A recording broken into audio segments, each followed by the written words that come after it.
Masih utuhkah solidariti rakyat Malaysia buat rakyat Palestin? Sejak operasi ketenteraan melalui operasi Taufan Al-Aqsa pada 7 Oktober 2023, dapat dilihat seluruh dunia berbelah bagi di dalam memberikan sokongan kepada rakyat Palestin di dalam mempertahankan diri daripada terus dijajah oleh rejim Zionis. Malah, pelbagai siri tunjuk perasaan dan perhimpunan menyokong perjuangan rakyat Palestin telah diadakan di bandar-bandar utama dunia. Di peringkat antarabangsa, beberapa negara khusus di bahagian selatan Amerika telah memutuskan hubungan diplomatik dan memanggil duta-duta pulang ke negara masing-masing.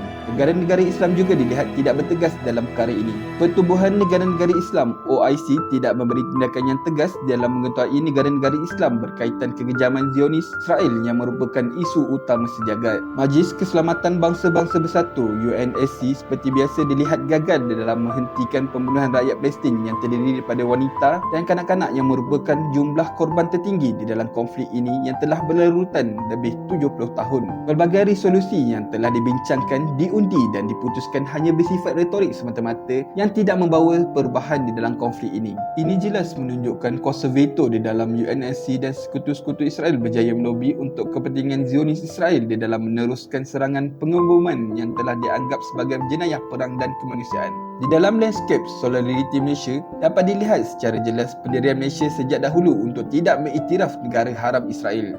Namun, adalah penting bahawa konsep penyelesaian dua negara tidak wajar disokong oleh Malaysia, yang mana ia hanya satu konsep yang gagal. Pelbagai pertubuhan bukan kerajaan, NGO, parti politik dan pejuang hak asasi manusia telah menyuarakan bantahan terhadap konflik yang berlarutan ini. Namun, dalam kegairahan tersebut, dapat dilihat rakyat masih berbelah bagi dalam memberikan sokongan padu dan penuh kepada perjuangan rakyat Palestin. Malah, perhimpunan dan sokongan tersebut juga dilihat ada menimbulkan perpecahan di kalangan peserta yang tidak jelas dengan perjuangan rakyat Palestin. Daripada segi penggunaan media sosial, terdapat maklumat dan aduan daripada rakyat Malaysia bahawa perkongsian berkenaan perjuangan rakyat Palestin telah disekat di ruang media sosial dengan tujuan maklumat tersebut tidak sampai kepada masyarakat. Ini juga dilihat sebagai suatu penguasaan oleh pihak-pihak tertentu di dalam memastikan maklumat berkenaan isu Palestin ini tidak sampai kepada rakyat Malaysia. Malah, kita juga dapat melihat segelintir media tempatan yang terus melabel perjuangan Hamas sebagai militan atau pengganas seperti yang digunakan oleh media barat.